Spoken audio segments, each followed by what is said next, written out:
C'était une petite Parisienne.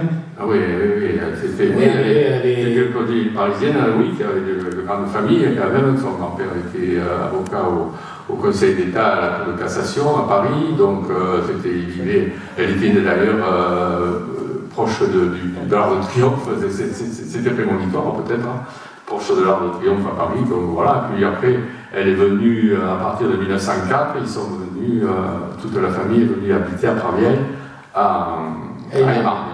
Voilà. Donc voilà, donc elle est arrivée en 1904. 1904, définitivement à Praviel. Elle rencontre les Baroncelli. Alors, ils étaient amis déjà avec la famille Baroncelli. Ils racontent, bien sûr, ils étaient très proches. Hein. D'ailleurs, elle a commencé.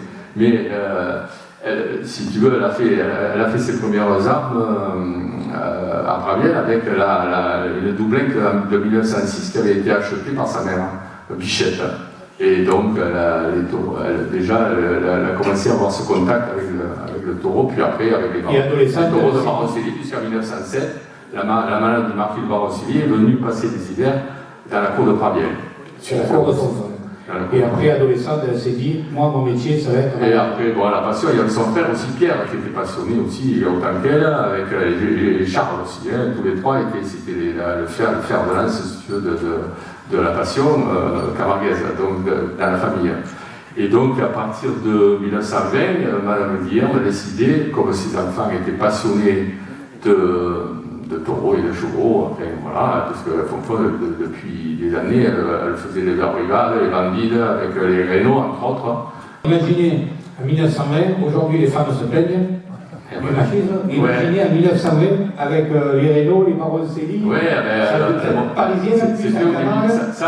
Les Rénault, ça devait être dur. C'était en 1910, avant la guerre de 14, c'était donc déjà montée chez les Rénault. Et elle s'est imposée. Voilà, elle a su s'imposer. Voilà. Elle s'est imposée, elle s'est faite respecter. Et en 1938, donc déjà, il y a eu des gardiens de grande valeur. C'est une dame qui a écrit l'histoire de notre Camargue. Elle a marqué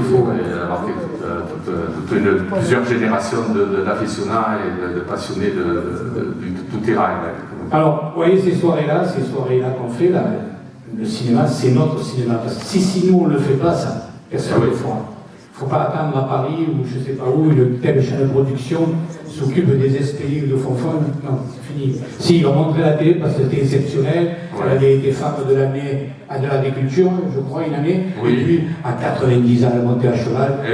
Ça avait ébloui les Parisiens, ils en avaient parlé un petit peu à la télé. Donc, si nous, on ne fait pas notre cinéma comme on fait avec le festival, comme on fait ce soir, et eux qui écrivent des bouquins, personne ne le fera. Donc voilà. Merci d'être venu, hein. Merci à la bibliothèque. Merci.